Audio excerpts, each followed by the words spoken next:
Standing before an ancient monolith, you feel the weight of centuries in the cool, rough stone under your fingertips. Its surface is carved with symbols that seem almost alive, whispering in a language just beyond understanding.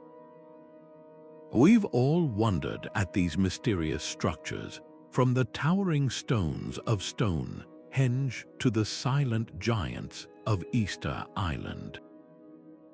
But what if these monuments were more than memorials or calendars? What if they were designed with a purpose far more profound, to speak across time itself?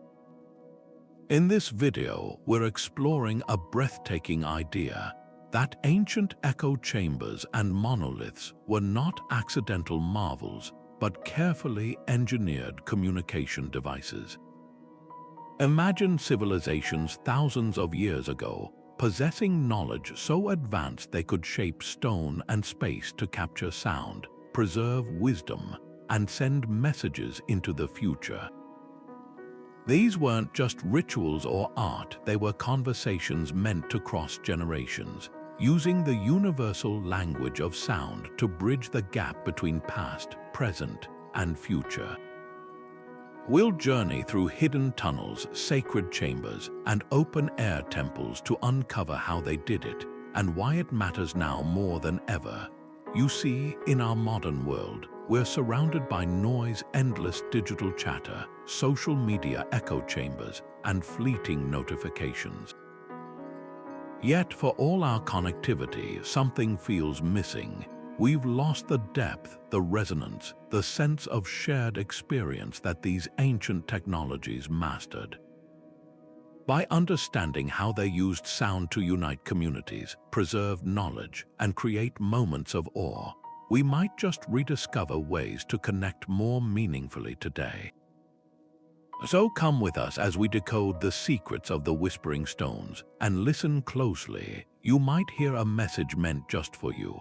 These colossal stone structures, scattered across every continent, stand as silent witnesses to humanity's ancient past.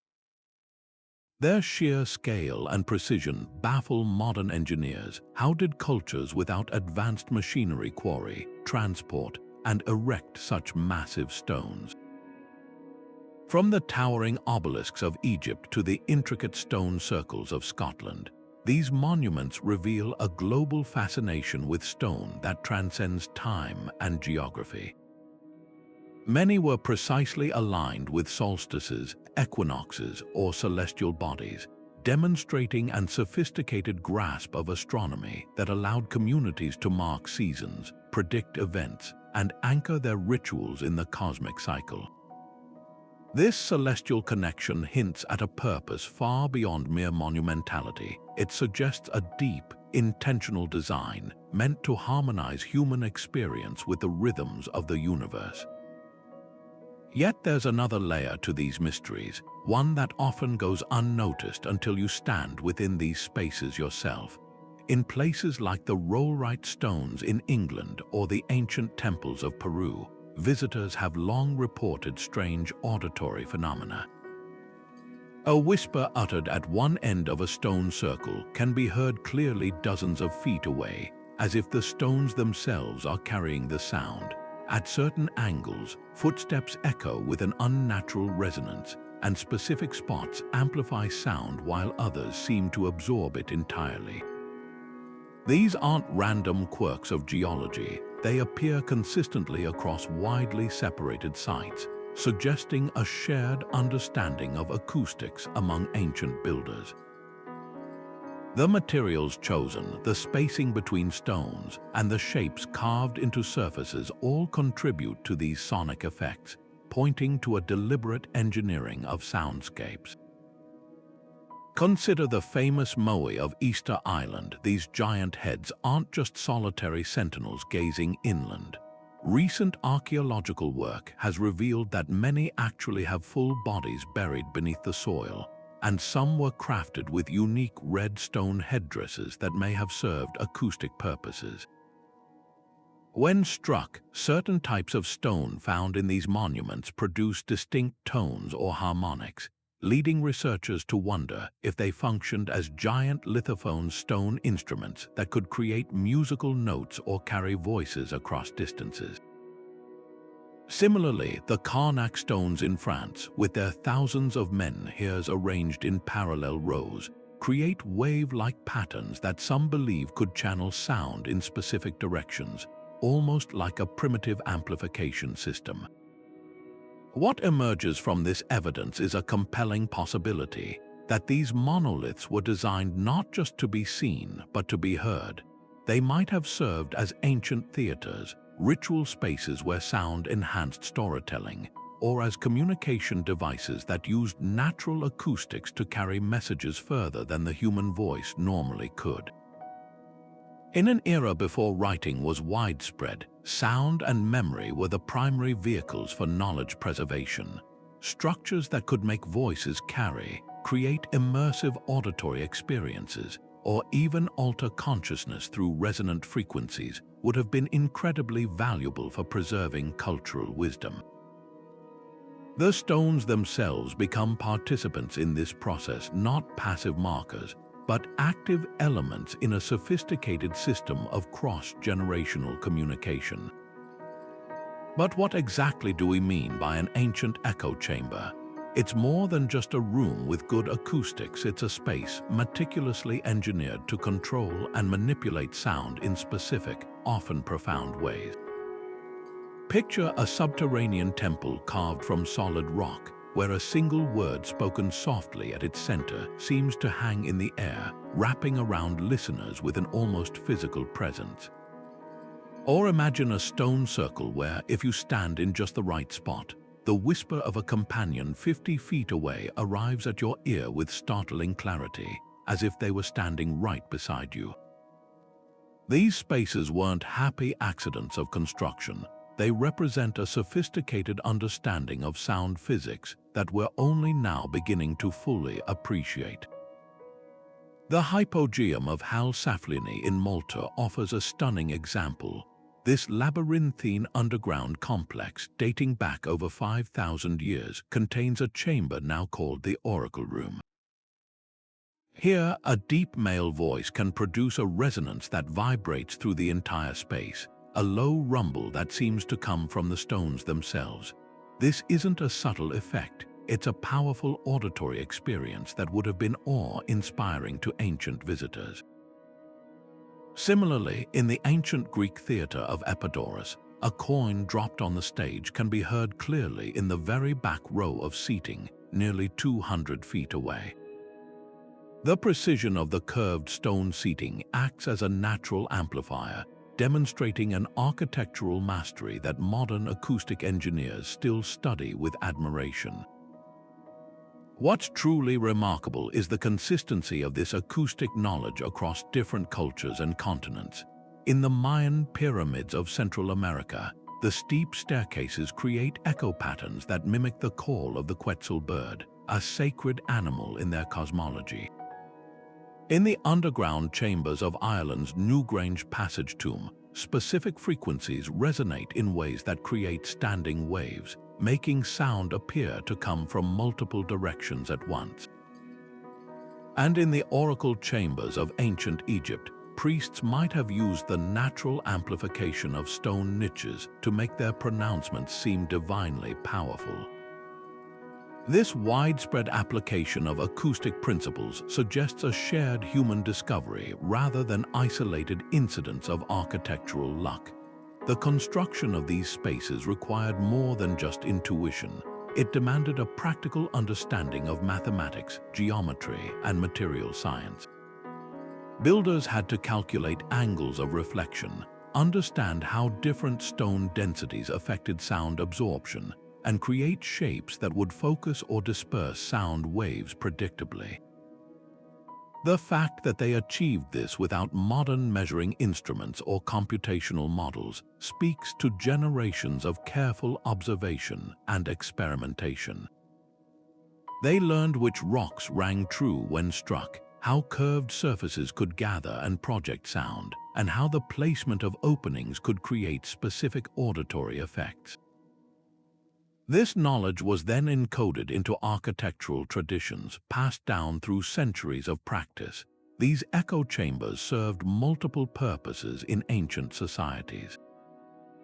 In ceremonial contexts, enhanced sound could create awe and reverence, making ritual experiences more immersive and emotionally powerful. For healing practices, certain frequencies might have been used therapeutically, perhaps to induce relaxed states or alter consciousness. And for communication, these spaces allowed leaders or storytellers to address groups effectively without straining their voices, preserving oral traditions with clarity and impact. The acoustic properties became an integral part of how these cultures experienced their world, blending the practical with the spiritual in ways that modern architecture often separates. By recognizing this intentional design, we gain a deeper appreciation for the sophistication of ancient minds and their relationship with the sensory world around them.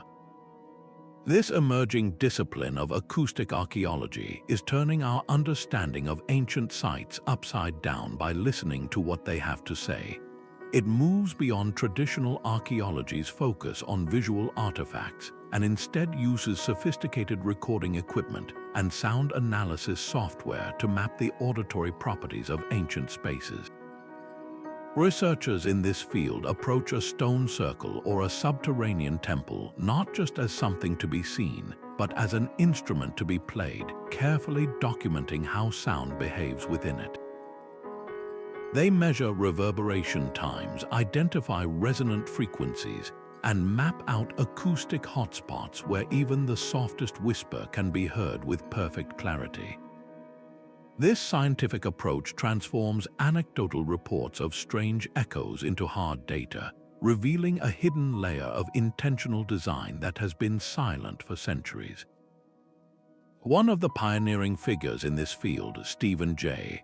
Waller, made a fascinating connection between sound and some of humanity's earliest art. He studied numerous rock art sites around the world and noticed a consistent pattern. The locations of ancient paintings and carvings frequently corresponded with places that produced powerful echoes. In some cases, the artwork itself seemed to depict the very sounds the location produced, abstract patterns that mirror the visual representation of sound waves or animals whose calls would be amplified by the surrounding cliffs.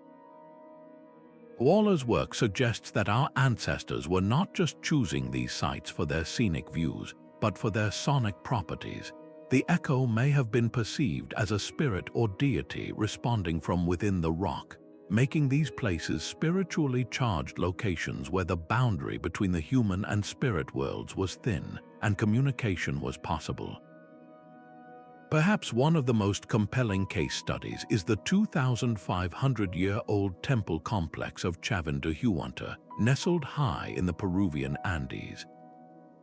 Archaeologists excavating the labyrinthine underground tunnels there discovered something extraordinary: beautifully crafted conch shell trumpets known as pututas. These weren't mere decorative objects. When played, they produce a deep, low-frequency blast that is both haunting and powerful. What's truly remarkable is how the architecture interacts with this sound.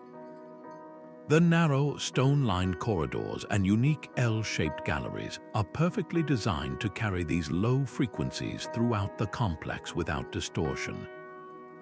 The sound waves would have vibrated through the very stone underfoot and filled the air with an overwhelming, disorienting drone. The effect of this sonic engineering would have been profound on participants in the rituals. The constant, resonant frequency, combined with the flickering torchlight and likely the use of psychoactive substances, could induce altered states of consciousness. Imagine being deep underground, surrounded by carvings of transformative figures part human, part jaguar, while a sound that seems to come from everywhere at once vibrates through your body.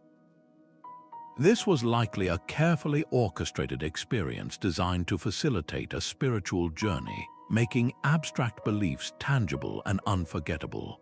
The message conveyed wasn't written down, it was felt viscerally, a communication of power and otherworldly connection that was literally built into the walls. As we compile findings from sites like Chavín de Huántar, Stonehenge, and the Hypogeum, a clear pattern of intentionality emerges. The acoustic effects are too consistent and too powerful to be dismissed as fortunate accidents.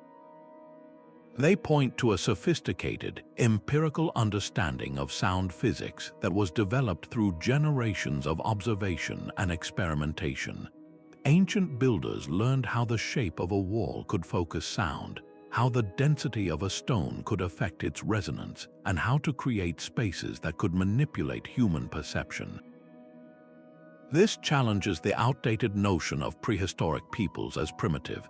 Instead, we see them as ingenious engineers who mastered their environment to create multi-sensory tools for communication, ritual, and community cohesion, leaving behind a resonant legacy that we are only now beginning to hear.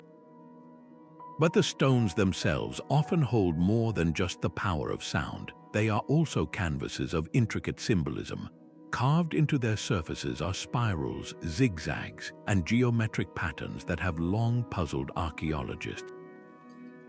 What if these weren't merely decorative or abstract art, but a visual language designed to interact with the very sounds these monuments produced? This idea forms our second major clue in understanding these ancient communication systems. At Ireland's Newgrange, a 5,000-year-old passage tomb, the entrance stone is covered in a mesmerizing series of spirals. Researchers have discovered that these particular carvings are not randomly placed. They cluster around areas where the stone's natural resonance is strongest. If you speak or chant near these spirals, your voice is subtly amplified and the sound seems to travel further along the passageway. It's as if the carvings are marking acoustic hotspots, providing a visual guide for where to stand or how to project sound for maximum effect. This connection between symbol and sound becomes even more compelling when we look at the Mayan site of Palenque in Mexico. The Temple of the Inscriptions, the magnificent funerary pyramid of the ruler Pacal, is covered in detailed glyphs and reliefs. Acoustic surveys have shown that certain panels of glyphs correspond precisely with spots where the architecture creates unique auditory phenomena. A specific sequence of glyphs might be located on a wall that produces a clear echo, while another cluster appears near a corner that amplifies only low-frequency sounds. Some researchers, like archaeoacoustician David Lubman, suggest these could be interpreted as a kind of instruction manual or symbolic score. The symbols might indicate the proper pitch, rhythm, or placement for ritual chants, effectively encoding sonic knowledge into stone to be read and interpreted by initiated priests generations later. This concept of a combined visual and auditory language makes perfect sense when we consider how ancient knowledge was preserved. In primarily oral cultures, memory was the living library. Complex information from genealogies and histories to astronomical data and moral codes was encoded into stories, songs, and chants that were performed regularly. Symbols carved into ritual spaces could have served as powerful mnemonic triggers for these oral traditions. A particular spiral might cue a specific part of a creation myth, while a set of concentric circles could signal the start of a chant related to the lunar cycle. The symbol anchors the memory, and the enhanced acoustics of the space ensure the sound carries that memory with emotional weight and clarity, making it unforgettable. This creates a robust, multi-sensory system for preserving culture that is far more resilient than relying on sight or sound alone. The implications of this are profound. We often think of ancient writing systems as primarily for record keeping, but this suggests something more interactive. The inscriptions on these monoliths might not be meant to be read in silence, but to be performed aloud.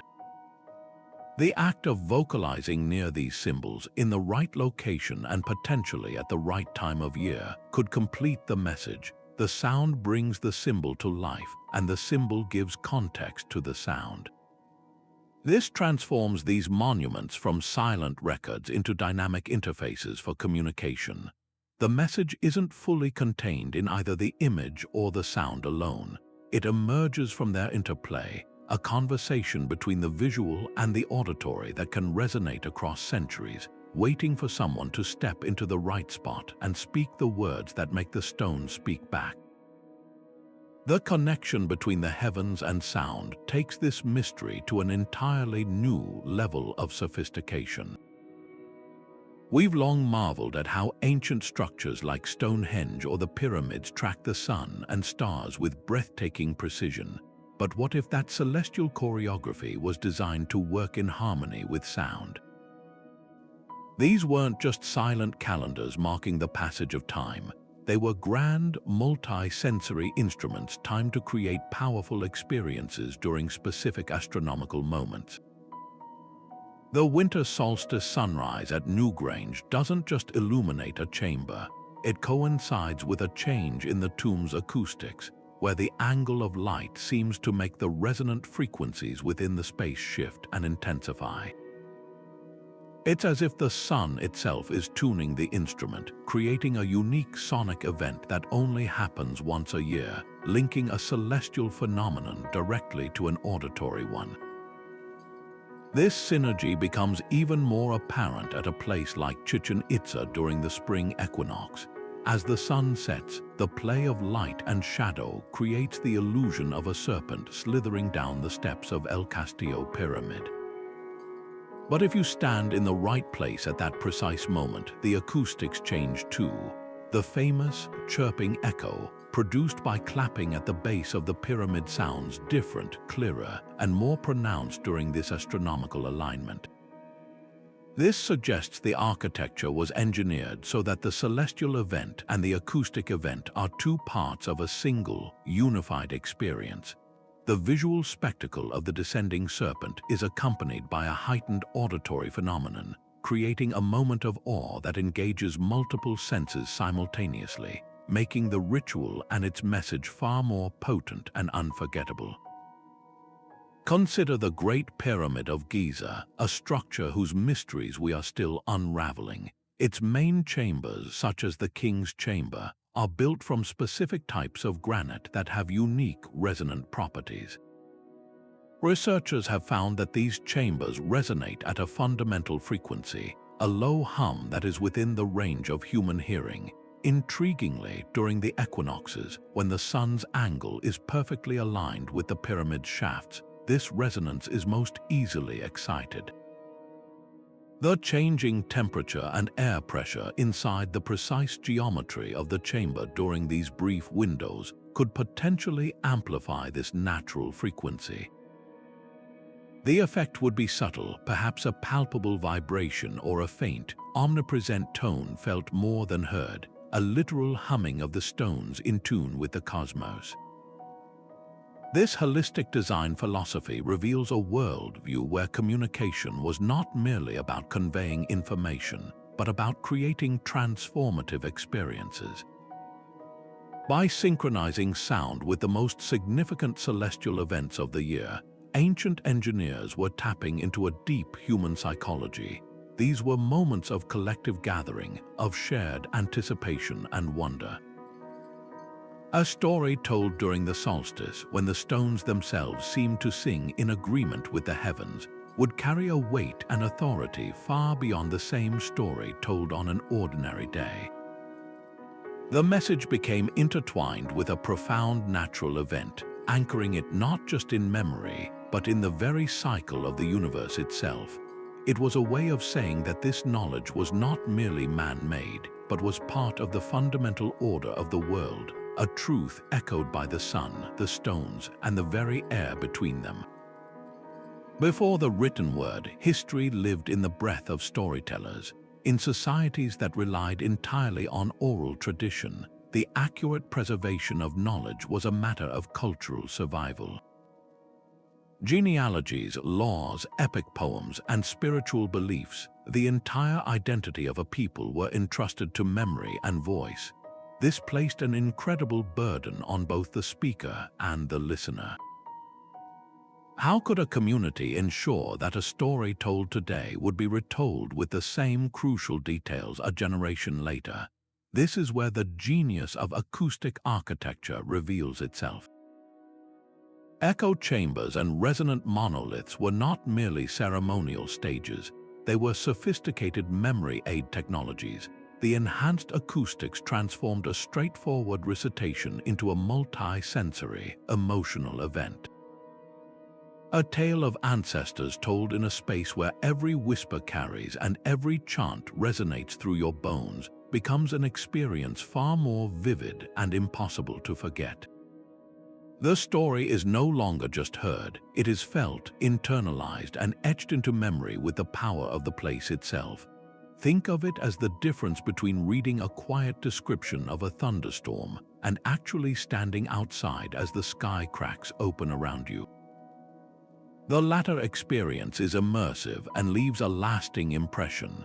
Ancient cultures harnessed this principle masterfully.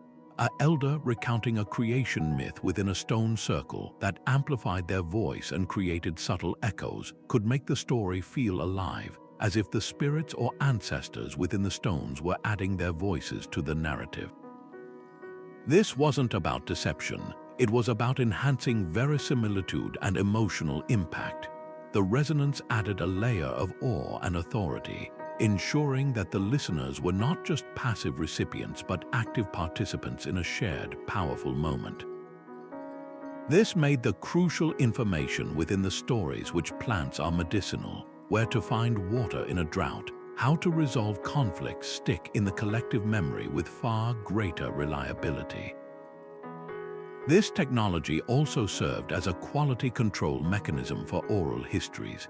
In a typical open environment, a storyteller might accidentally alter a phrase or skip a line with no one the wiser. But in an echo chamber, the acoustics are precise and predictable.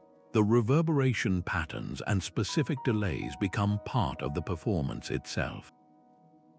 A skilled storyteller would know exactly how to pace their delivery to work with the space's natural reverb, creating a rhythmic, almost musical cadence. If a word was out of place or a rhythm was broken, the acoustic effect would be disrupted, making the error obvious to both the speaker and the audience. In this way, the architecture itself acted as a guardian of tradition, ensuring that the sacred narratives were passed down not just with the right words, but with the right sound, the right rhythm, and the right feeling, generation after generation.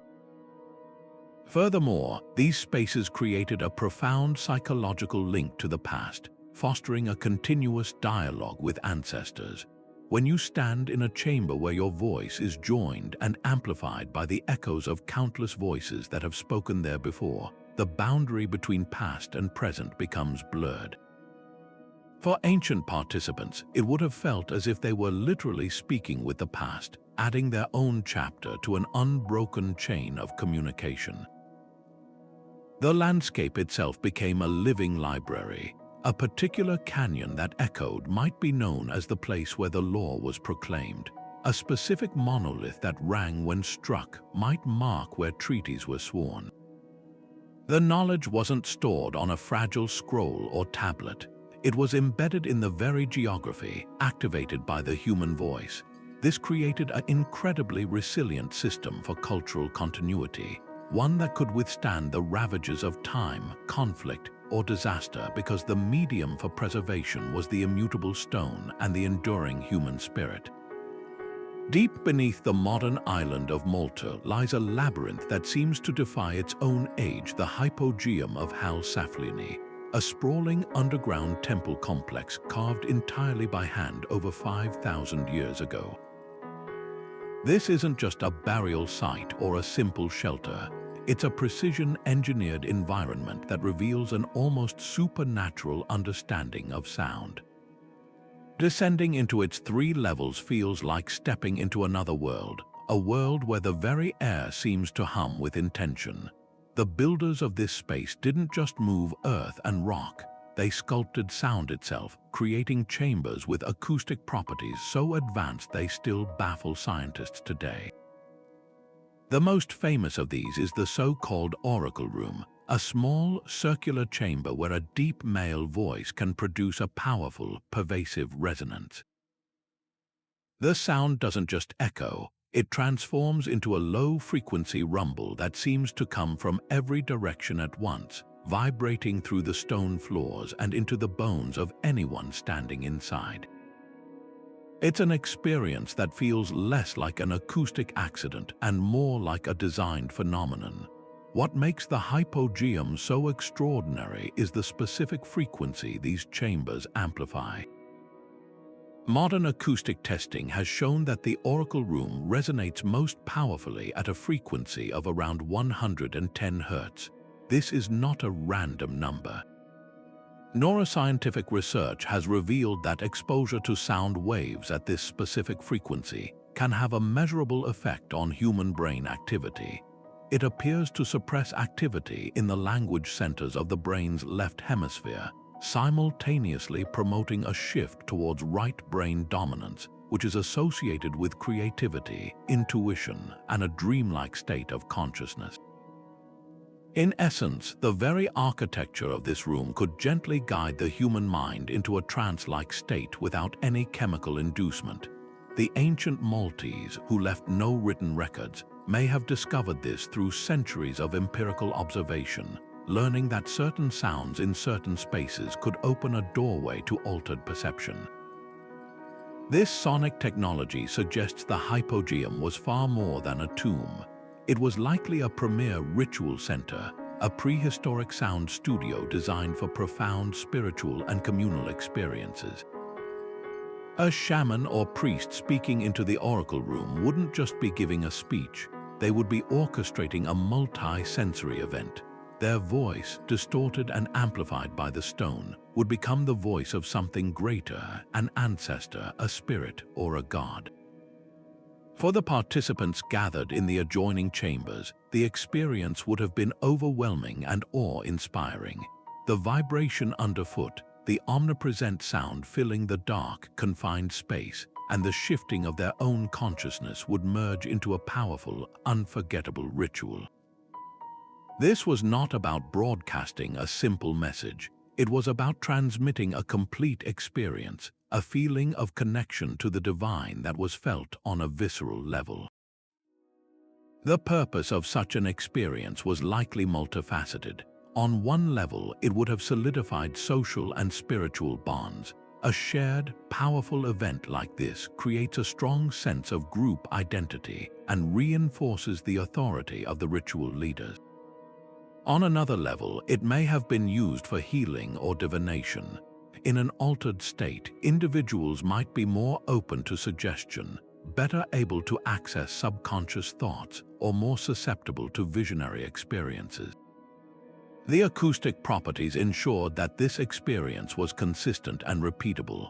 Every time a ritual was performed in that space, the same sonic conditions would help guide participants toward the same psychological state, creating a reliable technology for accessing the non-ordinary reality that was so central to their worldview. The Hypogeum stands as our most compelling case study for intentional ancient acoustic design. Its builders displayed a sophisticated knowledge that we are only now beginning to decode with our modern instruments.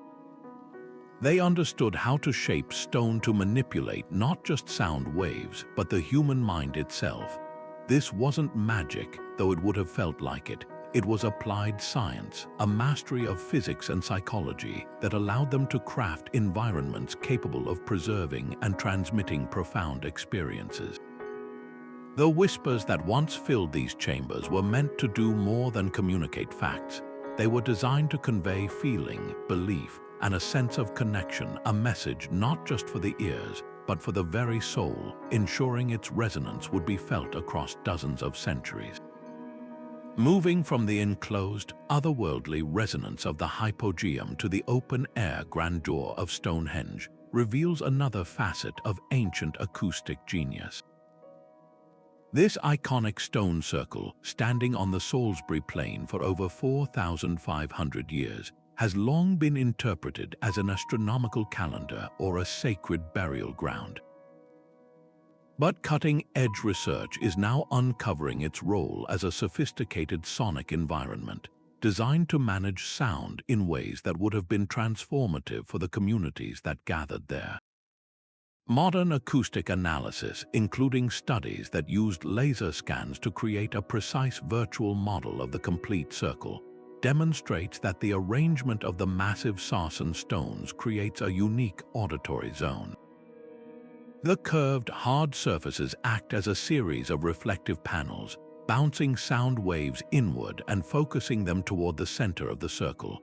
This creates a contained acoustic bubble where conversations, chants, or music would have been remarkably clear and powerful for those inside, while simultaneously muffling the distracting noises of the outside world from wind to wildlife. This carefully engineered soundscape would have made Stonehenge an ideal venue for communal gatherings. Imagine a tribal leader addressing a group of hundreds during a solstice ceremony.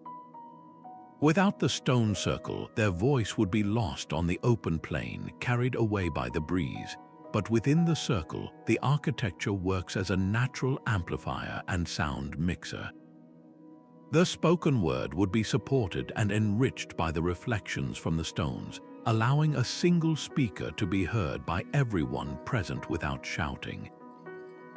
This isn't just about volume, it's about clarity and presence. The sound would have felt immersive and enveloping, making any announcement, story, or prayer a shared, collective experience that fostered a powerful sense of unity and focus among the participants. It transformed a speech into a performance and a gathering into a profoundly connected event. The sonic properties become even more fascinating when we consider the astronomical alignments that Stonehenge is famous for. The structure is meticulously oriented to frame the summer solstice sunrise and the winter solstice sunset, among other celestial events. Researchers suggest that these astronomical moments may have also been acoustic events. The specific angle of the sun's light at dawn on the solstice, for instance, would have warmed the stones in a particular pattern, potentially creating minute thermal expansions that could subtly alter the resonant frequencies within the circle. Furthermore, the gatherings themselves, timed with these celestial milestones, would have leveraged the acoustic design at its most potent. A chant or ritual percussion performed at the precise moment the sun crests the heel stone would have been acoustically enhanced by the stone circle, merging the visual spectacle with an auditory crescendo. This synergy of sight and sound would have elevated the ceremony, embedding the cultural and spiritual messages of the event into the memories of all who witnessed it with unparalleled emotional force. Therefore, Stonehenge emerges not as a static calendar or a silent monument, but as a dynamic communication hub. It was a place where the community could literally and figuratively be on the same wavelength. The architecture ensured that important messages, whether they were about changing seasons, ancestral stories, or social codes, were delivered with maximum impact and received with complete attention. It was a technology designed to facilitate understanding and strengthen social bonds at a scale that would otherwise be impossible. In this light, the stones are more than pillars. They are the pillars of a community's voice, carefully arranged to ensure that the most important whispers of their culture would not just be spoken, but would be heard, felt, and remembered for generations. While Stonehenge and the Hypogeum demonstrate a mastery of contained or subterranean acoustics, the ancient Maya achieved something equally spectacular under the open sky, turning their massive pyramidal temples into instruments of celestial conversation. The most famous example is El Castillo at Chichén Itzá. When you stand at the base of its immense staircase and clap your hands, the returning echo doesn't sound like a simple reflection. Instead, it produces a sharp, chirping trill that uncannily mimics the call of the sacred Quetzal bird. This is no mere acoustic coincidence. It's a meticulously engineered sonic illusion.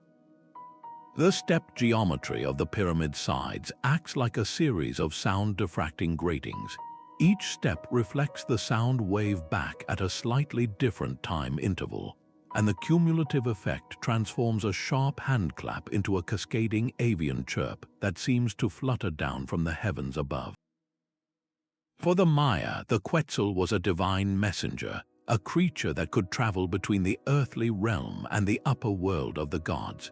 Therefore, the pyramid itself became a conduit for that communication, a way for the priests to seemingly summon a divine response from the stones during public ceremonies, a powerful demonstration of their privileged connection to the supernatural.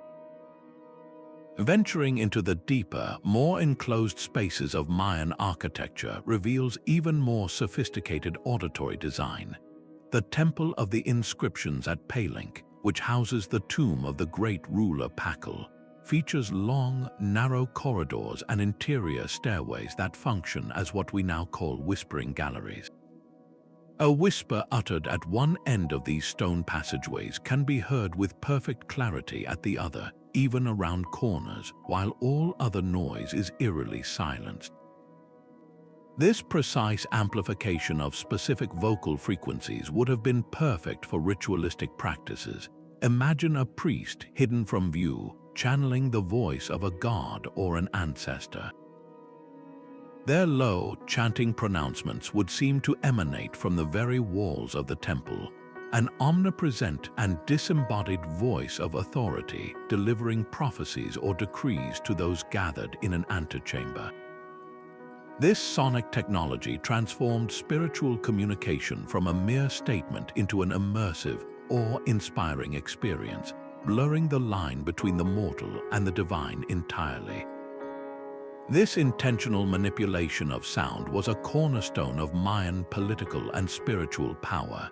In a culture where rulers were seen as intermediaries between the people and the gods, controlling the sensory experience of ritual was paramount. By designing spaces that produced seemingly miraculous auditory phenomena, the elite could physically demonstrate their divine mandate. The awe generated by a pyramid that answered a clap with a bird's call or a corridor that whispered secrets was a far more potent tool for securing social cohesion and obedience than any written decree. It was proof, felt in the bones and heard with the ears, that the established order was sanctioned by the cosmos itself.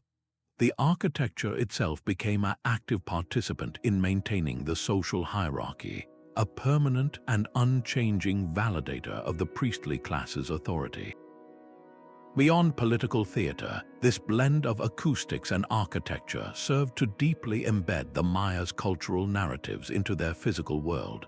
Their cosmology was filled with stories of talking mountains, whispering caves, and deities who communicated through natural sound. By building structures that literally whispered back, they were bringing these myths to life. The landscape itself was alive and responsive. This wasn't just metaphor, it was a tangible, repeatable experience engineered into their most sacred sites. The message conveyed was one of a participatory universe, where humanity could interact with and receive answers from the spiritual realm through the correct rituals and the right architectural keys.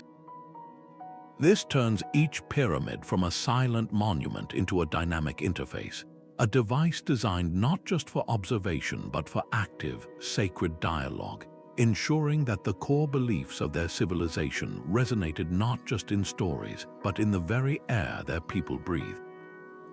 At its core, sound is a physical vibration, a pressure wave traveling through a medium like air or water.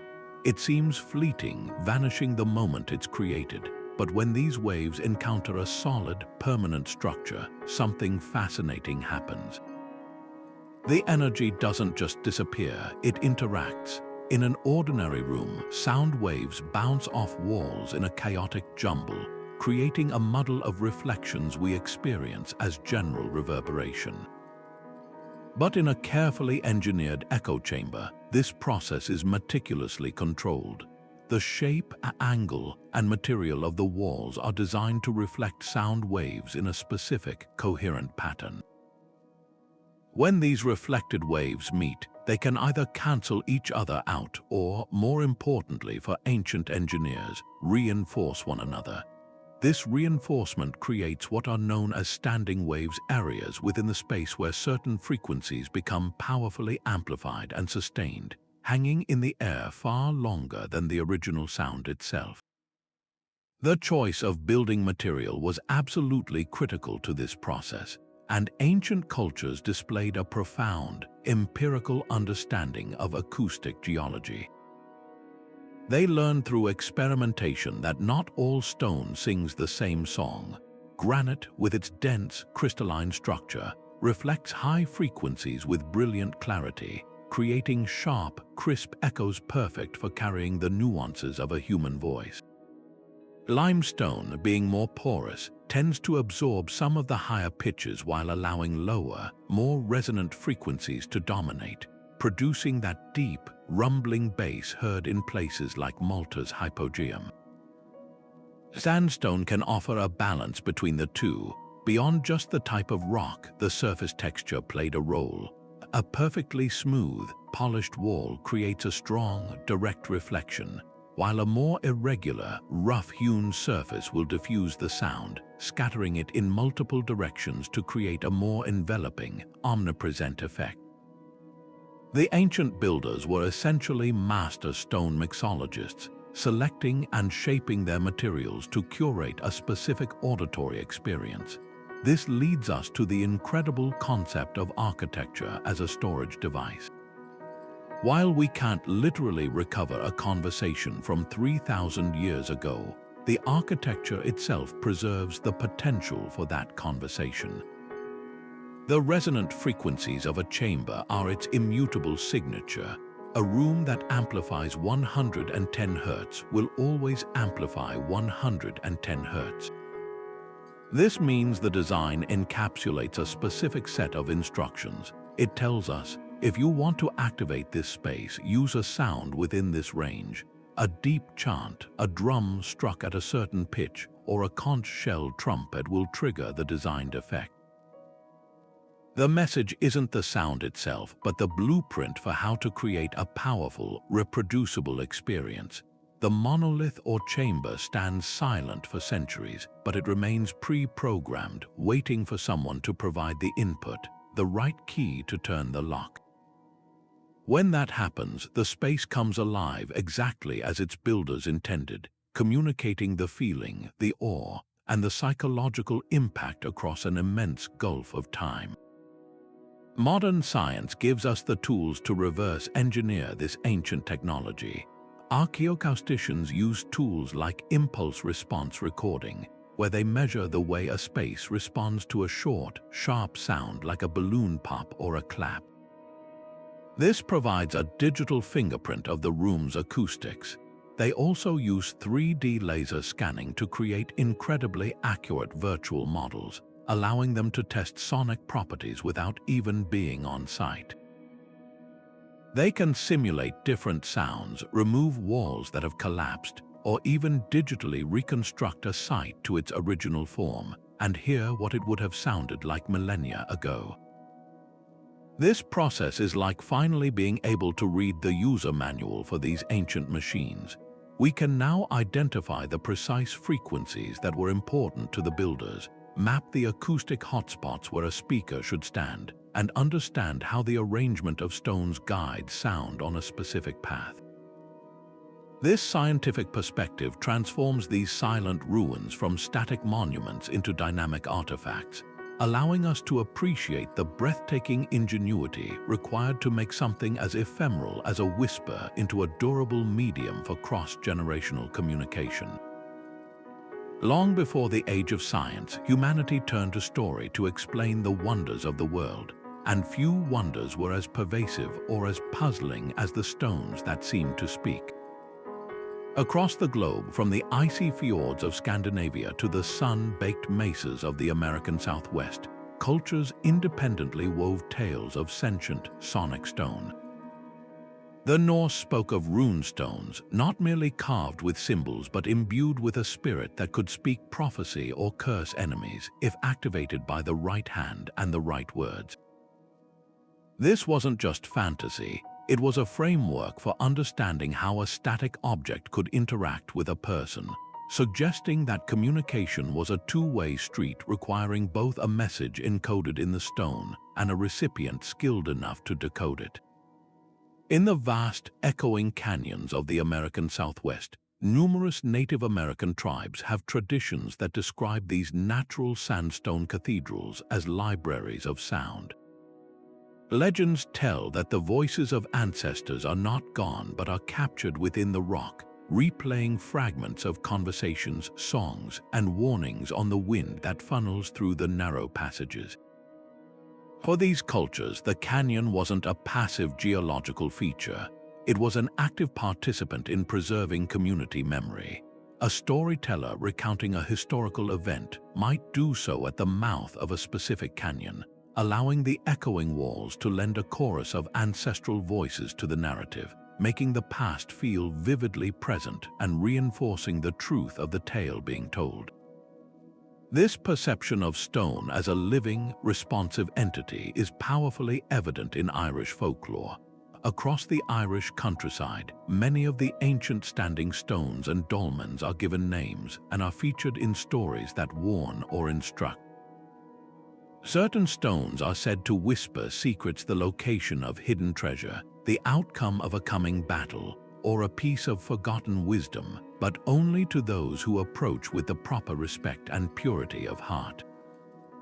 This idea transforms the monolith from an object into an oracle. The act of listening at the stone becomes a ritual.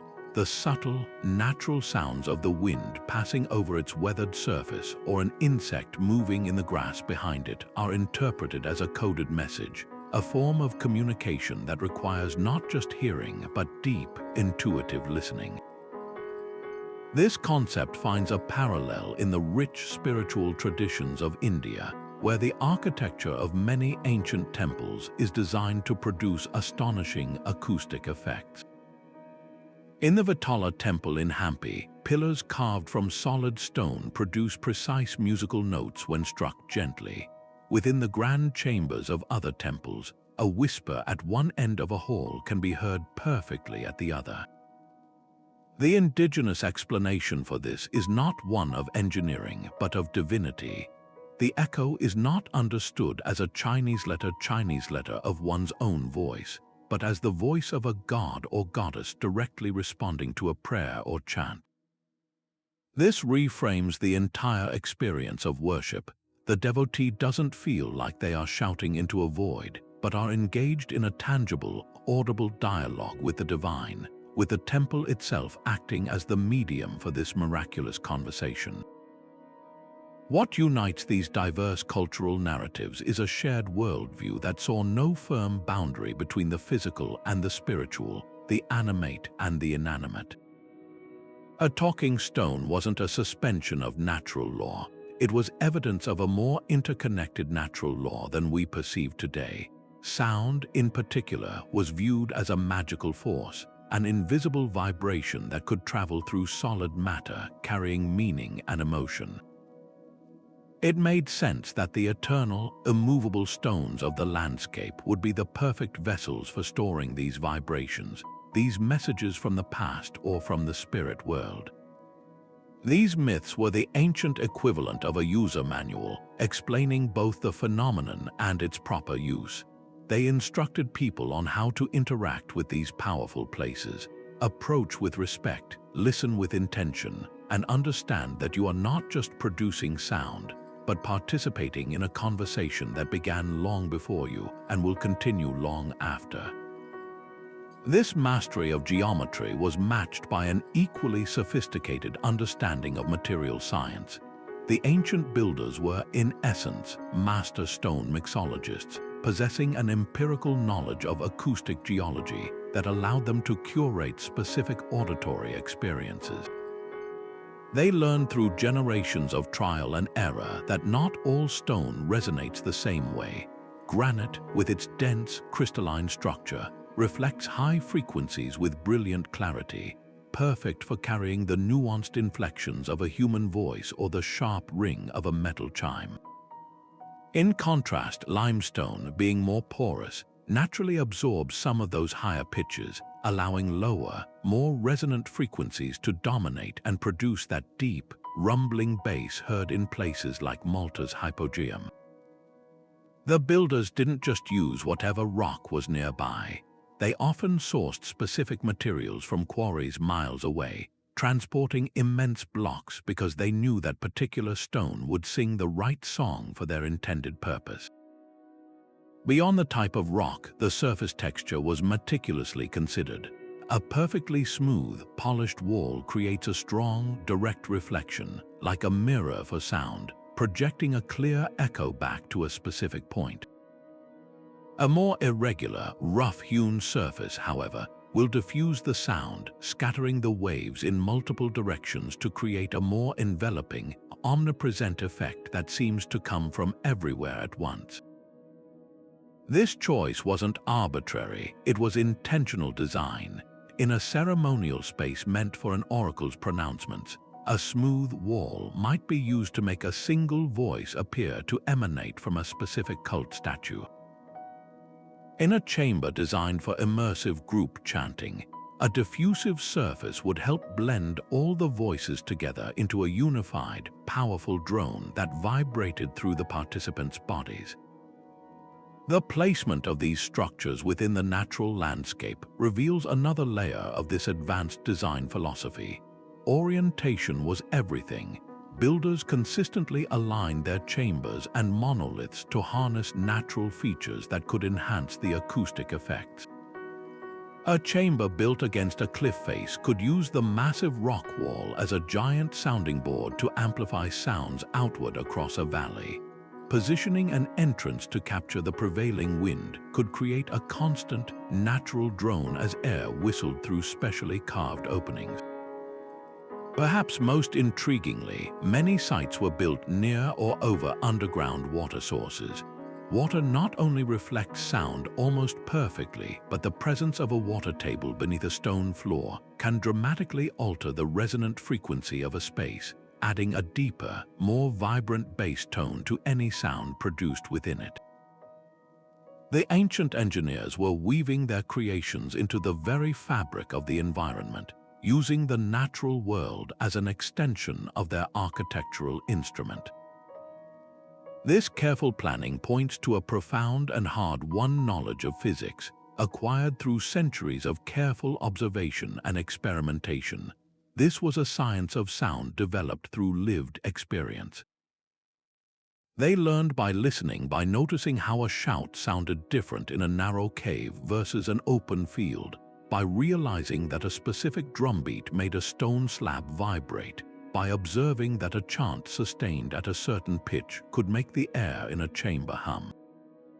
They then applied these observations with mathematical precision, using ropes and pegs to lay out complex geometric patterns on the ground and patiently shaping stone to exacting specifications. There were no oscilloscopes or frequency analyzers. Their tools were their ears, their hands, and a deeply ingrained tradition of knowledge passed from one generation of master builders to the next. The enduring power of these spaces is the ultimate testament to their success, proving they had unlocked the principles of acoustic wave propagation long before the equations to describe it were ever written down. For centuries, the true sonic genius of ancient sites remained locked within their silent stones, accessible only through speculation and fragmented historical accounts. We could wonder what a chant sounded like in a subterranean temple, or how well a leader's voice carried across a stone circle, but we could never truly know. Today, that veil is being lifted by a suite of astonishing technologies that allow us to hear the past with unprecedented clarity. Archaeoacoustics, once a field of intriguing anecdotes, has been transformed into a rigorous science through tools like three-dimensional acoustic modeling and laser scanning. Researchers can now create perfect digital twins of these ancient spaces, from the grandest Greek theater to the most hidden burial chamber, and run sophisticated sound simulations without ever touching a fragile stone. This isn't just about recording an echo. It's about reverse engineering the entire auditory environment to understand exactly how sound behaved for the people who built it. The process often begins with light, specifically with LiDAR, or light detection and ranging. Archaeologists use laser scanners to bathe a site in millions of points of light, meticulously measuring the time it takes for each point to return. This creates a point cloud, a massively detailed three-dimensional map of every surface, every angle, every imperfection in the stone. This digital record is so precise it can capture the subtle wear of thousands of footsteps on a temple floor or the specific tool marks left by a Bronze Age mason. This incredibly accurate model then becomes the foundation for the acoustic analysis. Specialized software can calculate how sound waves would propagate through this virtual space, identifying resonant frequencies, mapping echo patterns, and pinpointing acoustic hotspots where a speaker's voice would be amplified with supernatural clarity. It allows researchers to virtually stand in any spot, make a sound, and hear exactly what an ancient participant would have heard, all from the comfort of a laboratory. One of the most celebrated validations of this technology came from the study of the ancient Greek theater of Epidaurus. For 2,400 years, stories claimed that a whisper uttered on its stage could be heard perfectly by a spectator in the very last of its 14,000 seats, nearly 200 feet away. Skeptics dismissed this as a myth, an exaggeration born of wonder. But when researchers created a precise digital model and simulated the acoustics, the legend was proven true. The simulation revealed that the stepped limestone seating acts as a perfect acoustic filter. It efficiently dampens the low-frequency rumble of the crowd, the distracting background murmur of people shifting and talking, while simultaneously amplifying the higher frequencies of the human voice, such as the consonants that make speech intelligible. This combination of noise suppression and voice enhancement is an acoustic marvel that many modern concert halls struggle to achieve, and it was engineered into stone over 2 millennia ago. But the applications go far beyond confirming old tales. At sites where the original structure is partially ruined or buried, this technology can perform digital archaeology, virtually restoring walls that have collapsed or removing centuries of sediment to hear the space as it was originally designed. At Stonehenge, for instance, acoustic models that digitally re-erect all the missing sarsen stones show a much more pronounced and focused soundscape within the complete circle than what we can experience today amongst the ruins. This allows us to move from speculation about intentionality to evidence-based conclusions. We can now state with confidence that the placement of a specific stone in a Neolithic tomb was adjusted to correct a standing wave, or that the curvature of a Mayan pyramid staircase was designed to create a specific avian-like echo. The technology reveals the fingerprints of the ancient audio engineers. Perhaps the most evocative use of this technology is the recreation of lost soundscapes. By combining the acoustic models with research into ancient instruments and vocal styles, teams can now compose immersive audio experiences. We can hear the blast of a conch shell trumpet as it would have echoed through the tunnels of Chavín to Huántar, its low frequencies merging into a disorienting drone designed to alter consciousness. We can listen to a piece of Homeric epic recited in the theater of Epidaurus, experiencing the perfect clarity that allowed an entire city to be captivated by a single storyteller. This moves our understanding of the past from the theoretical to the experiential. We are no longer just studying ancient communication. We are, in a very real sense, starting to hear its messages again, and in doing so, we are uncovering a profound and deliberate human intention to make certain experiences and the knowledge they carried truly timeless. This profound understanding of sound's effect on the mind transforms our view of ancient rituals from simple ceremonies into sophisticated psychological experiences. Imagine standing deep within a stone chamber as a low, resonant drone begins to fill the air, vibrating not just through your ears but through your entire body. This isn't merely background music, it's a carefully engineered tool designed to alter consciousness itself. Low-frequency sounds, like those produced in the oracle room of Malta's Hypogeum, have a measurable physiological impact. They can stimulate the vestibular system, creating sensations of dizziness or lightheadedness, and trigger the release of endorphins, inducing feelings of euphoria or transcendence. In the darkness of a ritual space with this overwhelming sonic presence, participants would have been primed for a powerful, otherworldly experience, one that felt genuinely divine rather than man-made. Beyond individual alteration, sound served as a master tool for social bonding and collective focus. Rhythmic chanting or drumming, especially when amplified by the natural acoustics of a stone circle or temple, does something remarkable to groups of people. It synchronizes them. Studies in modern neuroscience show that when people sing or chant together in rhythm, their heart rates and breathing patterns can actually align, creating a powerful sense of unity and shared purpose. This is known as psychosocial entrainment. In an ancient context, this meant that a community gathered for a solstice ceremony at Stonehenge, chanting together within that amplified space, wouldn't just be listening to a story about their ancestors. They would be feeling a physical and emotional connection to each other and to the narrative, weaving the community's identity into the very fabric of the ritual.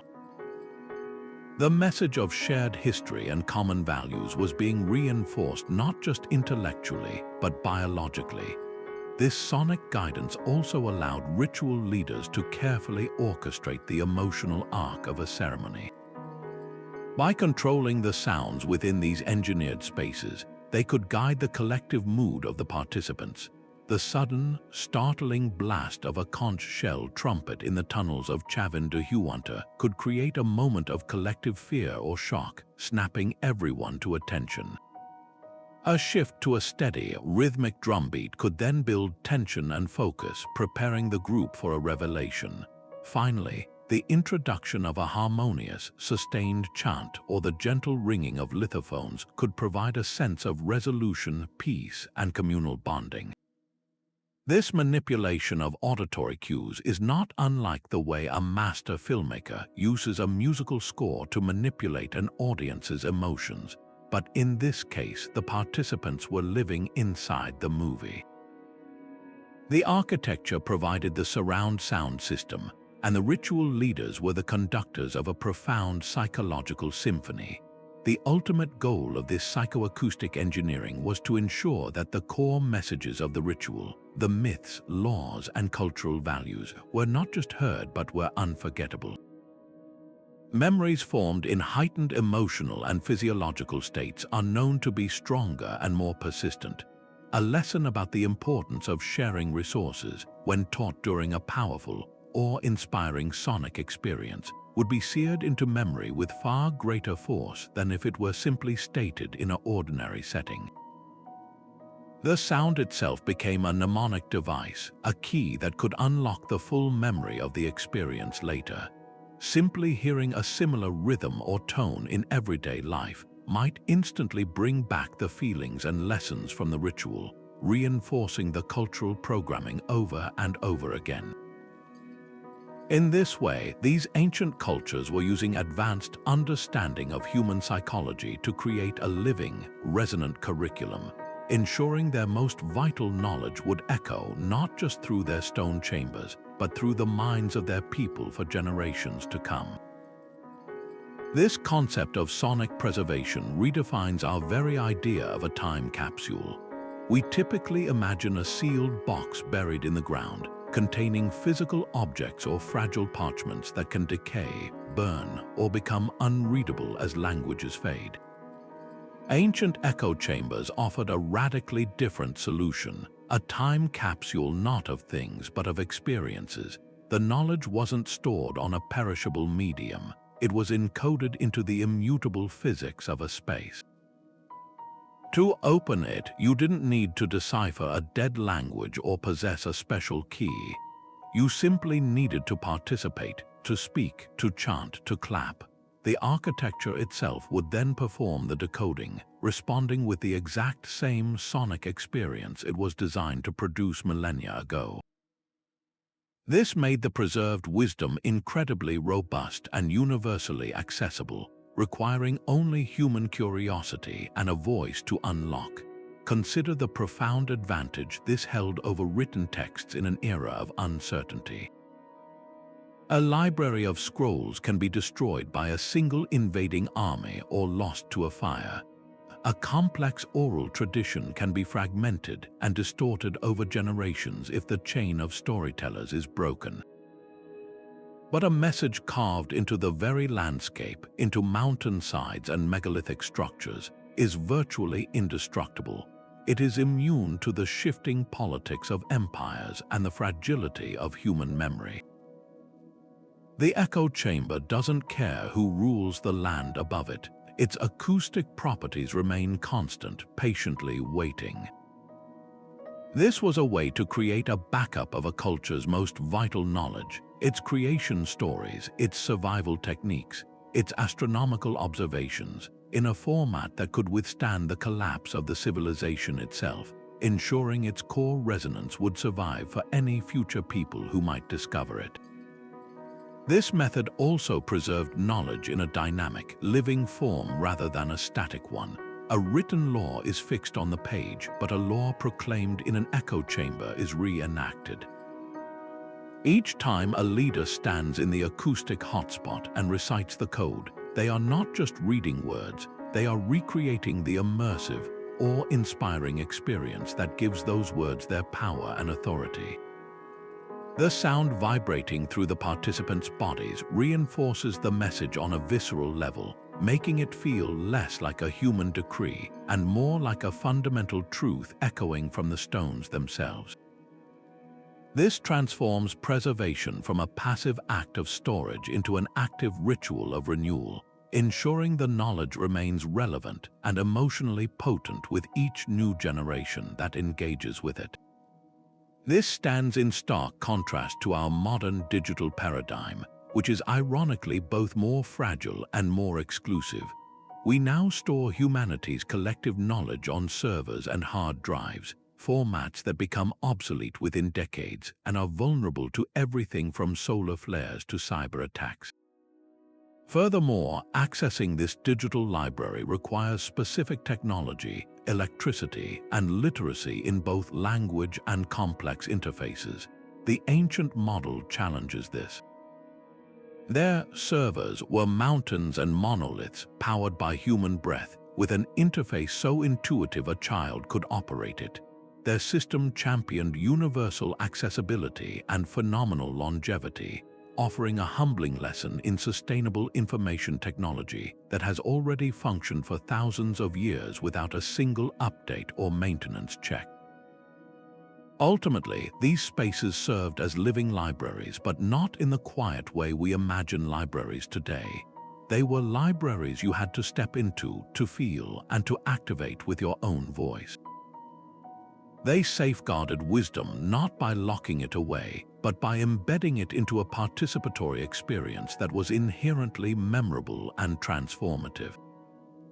This ensured that the most crucial lessons of a culture, how to live in harmony with the land, how to resolve conflict, how to find meaning in the stars, were not just facts to be learned, but truths to be felt.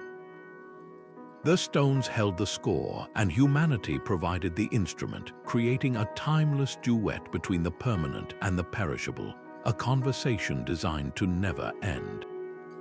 The word echo chamber has taken on a deeply negative meaning in our modern digital world.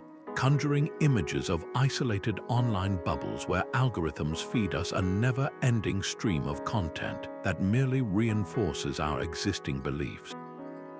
These digital spaces are designed for engagement, often at the cost of truth and diversity of thought, subtly narrowing our world until we can only hear reflections of our own voices.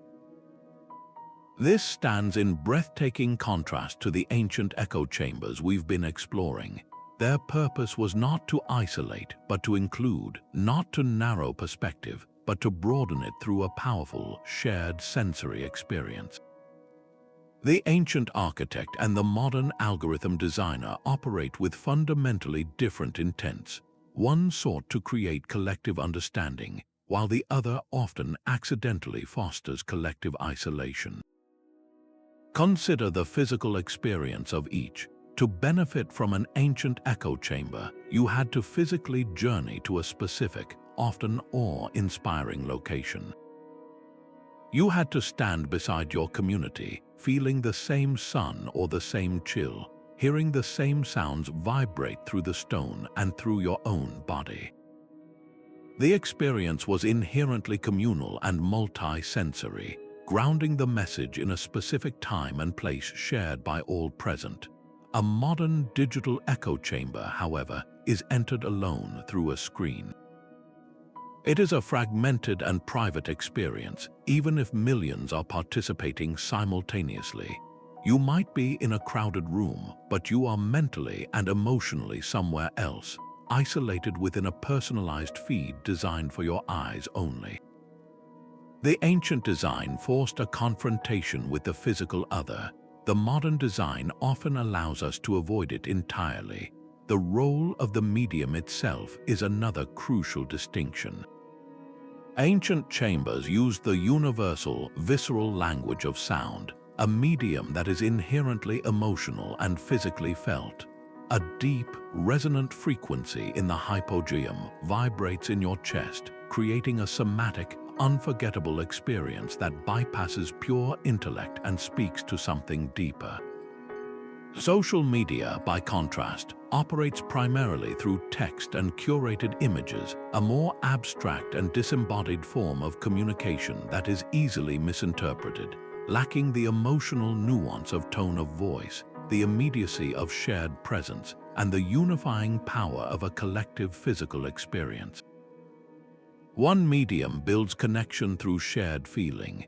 The other often facilitates connection through shared outrage or agreement, a far more fragile and less profound bond. This brings us to a vital reflective question drawn from this ancient wisdom. What if we applied the design principles of these stone circles and resonant chambers to our digital landscapes? Instead of algorithms designed to maximize engagement by feeding us more of what we already like, what if they were tuned to introduce resonant yet diverse perspectives? The intellectual equivalent of a harmonic frequency that enriches rather than simply amplifies. Imagine a social platform designed not to keep you scrolling in isolation, but to facilitate a genuine, shared experience, perhaps through synchronized virtual gatherings that use spatial audio to make it feel like we are truly standing together in a shared space, listening to the same ideas from different angles. The ancient world teaches us that the most powerful communication happens in spaces designed for clarity, resonance, and collective immersion. They understood that the environment in which a message is delivered is not a neutral container. It is an active participant in shaping how that message is received and remembered. Our challenge today is not to abandon digital communication, but to consciously redesign our virtual spaces with these ancient principles in mind, to build platforms that seek to open minds rather than simply capture attention, that use technology to create harmony and understanding instead of dissonance and division. The stones whisper that communication can be a unifying force, a technology for building community that stands the test of time. It is a lesson we urgently need to hear. This notion of architecture as a deliberate time capsule leads us to one of the most fascinating and speculative theories in archaeoacoustics: the idea that these ancient echo chambers were not just for their contemporaries, but were specifically engineered as communication devices for us, for civilizations thousands of years in the future. Proponents of this cross-temporal communication theory suggest that the builders of these sites possessed a sophisticated understanding of their own impermanence and a deep desire to ensure their knowledge, or at least their presence, would not be forgotten. They might have looked up at the same stars we do and wondered about who else might be out there, or who might come after them, and then used the most durable medium they could conceive, stone and sound, to craft a message in a bottle meant for an audience they could only imagine. The core of this theory rests on the concept of resonant memory. This is the idea that certain materials, when shaped in specific ways, can act as a kind of recording medium, not in the digital sense of storing ones and zeros, but in an acoustic sense of preserving a vibrational signature.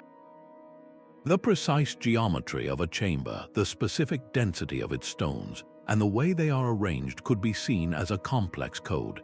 This code is designed to be activated by a simple human action, a clap, a chant, a footstep, and when activated, it responds with a pre-programmed sonic experience.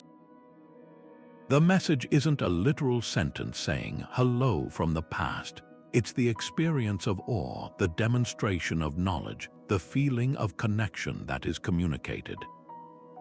It's the proof that a sophisticated intelligence was here, one that understood the universal laws of physics and sought to create a handshake across the centuries.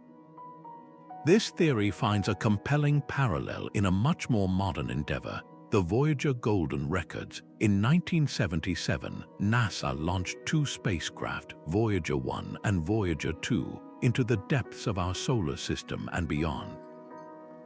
Attached to each probe is a gold-plated copper disc containing sounds and images selected to portray the diversity of life and culture on Earth. There are greetings in 55 languages, music from around the world, and the brainwaves of a person in love. It is a message intended for any extraterrestrial intelligence that might one day find it, a snapshot of humanity cast into the cosmic ocean. The ancient builders, according to this theory, were doing something remarkably similar. Their monoliths and chambers are our planetary version of the Voyager record, a durable, long-term storage device carrying the essence of their culture, not launched into space, but embedded into the very skin of the Earth, waiting for a future generation with the right technology and curiosity to play it back. To test this idea, we have to look for evidence of anticipation in the design. Do these structures seem to be built with a future discoverer in mind? Many of them do share a curious characteristic. They are incredibly difficult to build and often located in places with no obvious practical purpose for the daily life of the community. The immense effort required to construct Stonehenge or to carve out the Hypogeum of Hal Saflieni suggests a purpose that transcended immediate utility. They were built to last, to withstand millennia of weathering and upheaval. Furthermore, many sites incorporate mathematical constants and astronomical alignments that are universal truths. The golden ratio pi, the precise length of a solar year, these are concepts that would be discoverable and recognizable by any advanced civilization, regardless of their language or culture. By encoding these constants into their architecture, the builders could be creating a universal language, a Rosetta Stone of stone and sound that says, "We were here, and we understood the universe in the same way you do." Whether these ancient engineers truly intended to speak to us specifically remains one of history's great mysteries. They may have been building for their gods, for their ancestors, or for the sheer awe of their own community. But the undeniable result is that they have succeeded in communicating across time. When we stand in the oracle room and feel that deep rumble in our chests, or when we clap at the base of El Castillo and hear the chirp of the quetzal bird, we are receiving their message.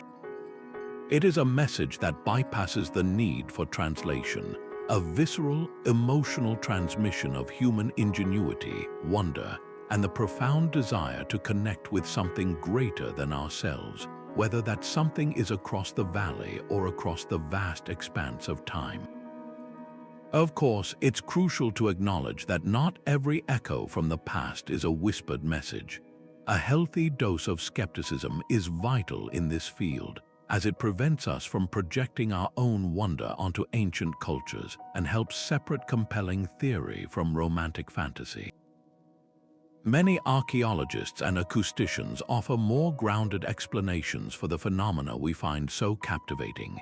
They argue that without explicit written or illustrative evidence from the builders themselves, a blueprint or a text saying, "We built this to amplify chanting," we must be extremely cautious about labeling these effects as intentional. After all, the people who constructed Newgrange or the Hypogeum left no written records at all about their methods or intentions, leaving us to interpret silent stones. A primary argument from the skeptical perspective is that many of these acoustic effects could be fortunate byproducts of other architectural goals. For instance, the massive, dense stones used at Stonehenge were likely chosen for their durability and symbolic grandeur, not for their sonic reflectivity.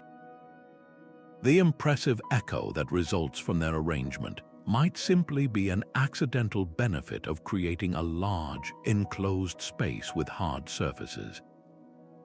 Similarly, the subterranean chambers of the Hypogeum were first and foremost a burial complex. Carving out multiple connected rooms in solid limestone will naturally create cavities and corridors that sound behaves in interesting ways within. The acoustic effects could have been discovered after the fact and then incorporated into rituals rather than being the driving force behind the initial design. Skeptics also point to the practicalities of construction.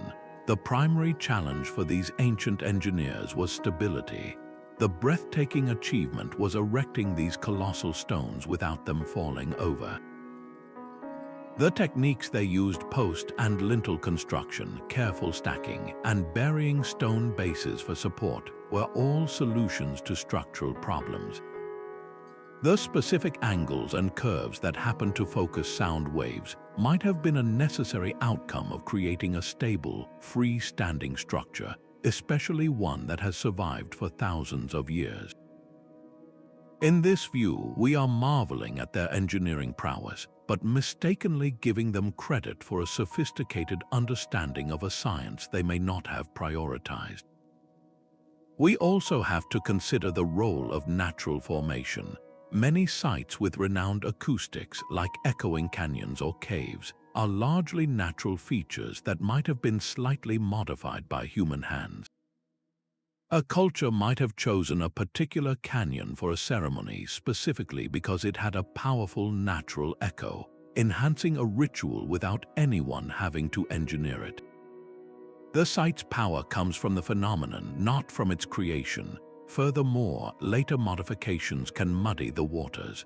What we hear today is not necessarily what the original builders heard.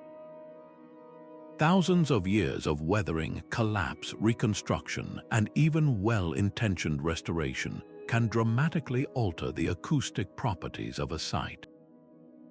We might be analyzing an echo that only came into existence after a wall fell down 500 years ago. This skeptical lens isn't meant to dismiss the wonder of these places, but to ground our fascination in rigorous science. It forces researchers to seek stronger evidence, to move beyond correlation and toward causation. It encourages methods like virtual modeling, where scientists can digitally alter variables to see if the acoustics change, testing how sensitive the design really is to specific features. This critical dialogue is the engine of good science. By seriously engaging with alternative explanations, the theories of intentional acoustic design become stronger, more nuanced, and more respectable. It ensures that the whispers we think we hear from the past are not just the echo of our own imaginations, but potentially a genuine conversation waiting to be understood. But this incredible journey of rediscovery, of using lasers and algorithms to hear the whispers of the past, brings with it a profound and often overlooked responsibility. The power to recreate an ancient soundscape is not just a technical achievement, it is an ethical minefield. When we trigger a resonance last felt by a Neolithic priest or digitally reconstruct a sacred chant, we are not merely observing history, we are interacting with it, and in doing so, we must ask ourselves a critical question: do we have the right? These sounds and spaces were often the heart of spiritual life, the protected knowledge of cultures that, in many cases, are still here today. To treat them as mere data points or academic curiosities is to risk repeating a colonial pattern of extraction, where the cultural heritage of indigenous peoples is taken, studied, and interpreted without their consent or involvement. This issue of ownership is paramount. Imagine a sacred song passed down through generations within a specific community, a song believed to hold real spiritual power. Now imagine that song is recorded by researchers, its frequencies analyzed, and then played back in a university lab or even a musical performance for a paying audience. The original community might view this not as honor, but as a profound violation, a theft of something that was never meant to be separated from its ritual context and its rightful stewards. The sound itself is not public domain simply because it is old. It may still be a living, breathing part of a cultural identity. Ethical acoustical archaeology therefore demands moving beyond the mindset of discovery and into one of permission. It means seeking out descendant communities, listening to their concerns, and following their lead on what can be studied, what can be shared, and what must remain private. It recognizes that they are not merely subjects of research but the rightful owners and interpreters of their own acoustic heritage. Beyond ownership lies the equally tricky challenge of accuracy and avoiding modern projection. It is dangerously easy to impose our own 21st century worldview onto the bones of an ancient site. We might measure a resonant frequency and label it an altered state of consciousness induction chamber, because that fits our modern fascination with neuroscience and psychoacoustics. But the original builders may have understood that same experience in completely different terms, as communication with an ancestor, possession by a spirit, or a journey to the underworld. Our scientific explanations, while valuable, can inadvertently overwrite and erase their cultural and spiritual interpretations if we are not careful. We must resist the urge to always explain the magic away and instead leave room for the mystery, acknowledging that our frameworks are just one way of understanding a phenomenon that they experienced in a wholly different context. This is where collaboration becomes the essential ethical tool. The most respectful and accurate research happens when scientists work alongside cultural elders and knowledge keepers. An acoustician can provide the data on frequency and reverberation time, but a community elder can provide the context, the stories, the taboos, the intended emotional impact that gives that data its true meaning. Together, they can co-create an interpretation that is both scientifically rigorous and culturally authentic. This collaborative model transforms the research process from one of extraction to one of exchange. It ensures that the benefits of the study flow back to the community, whether through helping to preserve a deteriorating site, supporting cultural revitalization projects, or simply returning the findings to them in a respectful and accessible way. Ultimately, this mindful approach reframes our entire relationship with the past. It moves us from being detectives solving a cold case to being guests invited into an ongoing conversation. Our goal shifts from simply decoding a message to understanding its spirit and its significance for the people for whom it still matters. It asks us to engage with humility, to prioritize respect over revelation, and to recognize that some whispers from the past are meant for specific ears. By choosing this path of ethical integrity, we do more than just protect fragile cultures. We enrich our own understanding. We learn to listen not just with our microphones, but with our hearts, ensuring that our dialogue across time is one of mutual respect, a true meeting of minds and spirits rather than a one-sided monologue shouted into the void of history. So what does all this ancient sonic wisdom mean for us today, living in a world of concrete, glass, and digital noise? The principles uncovered in these millennia-old structures offer a powerful blueprint for designing a future that sounds better, feels better, and connects us more deeply. Modern architecture, for all its brilliance, often suffers from acoustic neglect. We've all experienced the frustrating echo of a cavernous airport terminal, the muffled chaos of a crowded restaurant where you can't hear the person across the table, or the sterile silence of an office that feels acoustically dead. These aren't just minor inconveniences, they have a real impact on our stress levels, our productivity, and our ability to connect with others. The ancient builders understood that the sound of a space is just as critical as its sight, and we have a tremendous amount to learn from their holistic approach.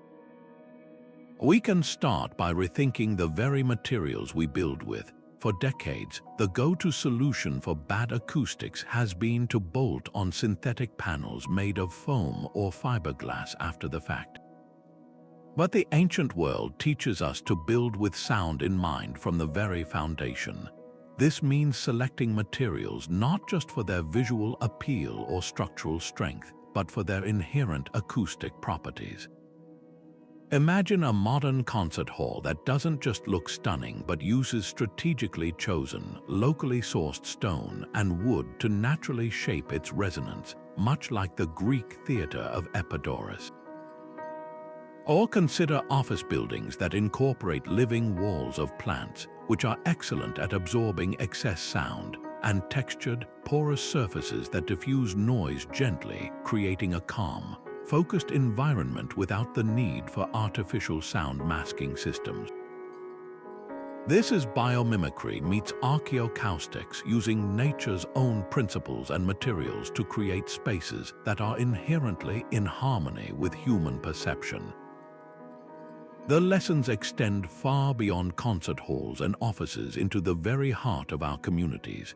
Think about our public spaces, city squares, parks, and transit hubs. These are the modern equivalents of the ancient stone circles, places meant for gathering and community interaction. Yet they are often acoustically chaotic, dominated by the roar of traffic and fragmented noise. We can design these spaces to include subtle acoustic features that encourage connection. A curved wall in a public park could be designed to function as a whispering gallery, inviting play and interaction between children and parents. An amphitheater carved into a hillside for outdoor performances could use its natural slope and stone seating to naturally amplify voices and music, making performances more accessible and immersive without requiring massive speaker stacks. This transforms public space from a place you simply pass through into a place you actively and joyfully engage with. Perhaps the most profound application lies in the field of wellness and healthcare. We are only beginning to scientifically validate what ancient cultures knew intuitively, that sound can be a powerful tool for healing. The resonant frequencies used in places like the Hypogeum to alter consciousness can be adapted for therapeutic purposes. Rooms in hospitals or wellness centers could be designed with specific resonant frequencies to help reduce anxiety, lower blood pressure, or alleviate pain. The calming, pervasive sound of moving water could be integrated into the design of a meditation room. The ancient understanding of sound's psychological impact provides a new toolkit for architects and designers to create environments that actively support mental and physical well-being, moving beyond just being sterile or functional to being genuinely restorative. This ancient wisdom also holds a critical key for improving how we communicate in the digital realm. The failure of the modern social media echo chamber is at its core a failure of acoustic design in a virtual space. These platforms are engineered for amplification and engagement, not for clarity, resonance, or understanding.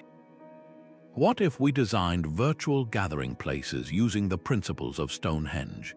Instead of algorithms that push us into isolated corners, we could have digital spaces that use spatial audio technology to make it feel like we are standing in a circle, where every voice can be heard with equal clarity and respect. Online learning platforms could incorporate rhythmic and harmonic elements into their design to enhance memory retention, taking a cue from how oral traditions used sound to make stories unforgettable. The goal is to use technology not to shout louder, but to listen better and to create a shared sense of presence, weaving the ancient magic of communal sound into the fabric of our digital future. While our current tools have already unlocked incredible secrets, the true potential of acoustic archaeology is only just beginning to be realized. The future of this field lies in a powerful convergence of disciplines, where archaeologists, acousticians, neuroscientists, and computer scientists collaborate to build a more complete and immersive understanding of the ancient sensory world. One of the most pressing goals is the development of even more sophisticated non-invasive scanning technologies. Imagine ultra-sensitive ground-penetrating radar that can map subterranean chambers without a single shovel breaking earth, or drone-mounted LiDAR so precise it can capture the microscopic tool marks on a stone's surface from the air, revealing how each chip and groove was intentionally carved to tweak its acoustic response. This would allow us to virtually excavate and analyze sites that are too fragile, too sacred, or too inaccessible to ever be physically disturbed, preserving them for future generations while still allowing their secrets to be heard. The next frontier extends beyond mapping structures to mapping the human mind itself. Future research will increasingly collaborate with neuroscientists to quantitatively measure the cognitive and psychological effects of these ancient soundscapes. We could use electroencephalography, or EEG, to monitor the brainwaves of participants as they listen to accurate reconstructions of sounds within these spaces, identifying exactly which frequencies induce states of focused attention, relaxation, or heightened suggestibility. This would move us from speculation about altered states to hard data on how these environments were engineered to guide consciousness. Combining this with biometric sensors tracking heart rate and galvanic skin response would paint a full picture of the physiological impact, allowing us to understand not just what these spaces sounded like, but how they truly felt to the people who experienced them millennia ago. Artificial intelligence is poised to become an indispensable partner in this detective work. Machine learning algorithms could be trained to analyze the vast datasets from scanned sites, identifying subtle acoustic patterns and correlations that might elude the human ear. An AI could cross-reference the architectural dimensions of 1,000 different ritual sites from across the globe in seconds, searching for common harmonic ratios or resonant frequencies that point to a universal acoustic language. Furthermore, AI could power incredibly sophisticated auralization software, allowing us to not just simulate a sound, but to experience it in real time through virtual reality, complete with the correct reverberation, directionality, and even the way sound would have interacted with the clothing and bodies of a crowd. This would transform research from an analytical exercise into an experiential one, Perhaps one of the most tantalizing possibilities is using computational power to finally crack the code between symbol and sound. AI pattern recognition could be applied to the vast libraries of ancient inscriptions, petroglyphs, and carvings, searching for recurring visual motifs that consistently correspond with measured acoustic hotspots. It might discover that a specific spiral shape is always found where a certain frequency resonates strongest, or that a particular set of parallel lines denotes a whispering gallery effect. This could provide the Rosetta Stone we need to interpret these visual languages as acoustic blueprints, moving us from observing that a connection exists to understanding the precise vocabulary the builders used to encode their sonic knowledge into stone. This global comparative approach is another key direction. Thus far, much research has focused on iconic sites in isolation: Stonehenge, the Hypogeum, Chavín de Huántar. The next step is a systematic, large-scale project to map and compare the acoustic properties of sites from diverse cultures across different continents and eras. By building a massive shared database, researchers can ask bigger questions. Did cultures on different sides of the world with no possible contact independently discover the same acoustic principles? Are there fundamental sonic signatures that all humans find awe-inspiring, making them a universal tool for ritual? Finding commonality would suggest something profound about shared human psychology, while discovering stark differences would reveal how uniquely each culture learned to harness sound to shape their own worldview. This ongoing exploration is about more than satisfying our curiosity. It promises to fundamentally deepen our appreciation for human ingenuity. Every new discovery reveals that our ancestors were not primitive people stumbling in the dark, but brilliant engineers and intuitive scientists who mastered their environment with the tools they had. They observed the world with a keen eye and a sensitive ear, and they manipulated matter and energy to create lasting experiences of meaning and connection. As we continue to listen with ever more sensitive tools, we aren't just learning about the past, we are reopening a channel of communication with some of the most creative minds in human history, gaining not just knowledge but wisdom. The incredible thing is you don't need a time machine to hear these ancient whispers for yourself. Many of these powerful acoustic sites are open to the public, waiting for you to become an active participant in this millennia-old conversation. Planning a visit to one of these locations, however, requires a blend of reverence and preparation. A prime destination is the Hypogeum of Hal Saflieni in Malta, but access is intentionally limited to protect its delicate microclimate and pristine acoustics. Only a handful of visitors are allowed in each day, so securing a reservation well in advance is absolutely essential. This careful preservation ensures that when you stand in the oracle room and speak, you are hearing the same unaltered resonance that enveloped people over 5,000 years ago, a truly humbling and direct link to the deep past. For a more accessible but equally awe-inspiring experience, Stonehenge in England offers managed public access, especially around the solstices. While you can no longer walk freely among the stones during standard hours, special sunrise and sunset tours often provide closer proximity. The key to appreciating its acoustics is to listen for the way the circle contains sound, creating a quiet, focused bubble within the wider landscape. In the Americas, the Mayan pyramids continue to captivate. At Chichén Itzá, you can stand at the base of El Castillo and clap your hands to hear the unmistakable chirping echo of the sacred Quetzal bird ripple down the massive staircase, a simple, powerful experiment that anyone can try, instantly connecting you to the architectural genius of the Maya. If international travel isn't possible, technology now offers a remarkable alternative through immersive virtual reality experiences and detailed online simulations. Institutions like Harvard University have embarked on digital preservation projects using the laser scan data we discussed to create fully interactive 3D models of ancient sites. You can put on a VR headset and find yourself transported inside a perfectly rendered model of the Hypogeum or the King's Chamber in the Great Pyramid. These aren't just visual tours. Many are beginning to incorporate accurate acoustic modeling, allowing you to hear how your own voice would change and reverberate within those sacred spaces, offering an educational and surprisingly moving proxy for an in-person visit. You can even explore the principles of archaeoacoustics in your own local environment. Ancient builders leveraged natural features, and you can too.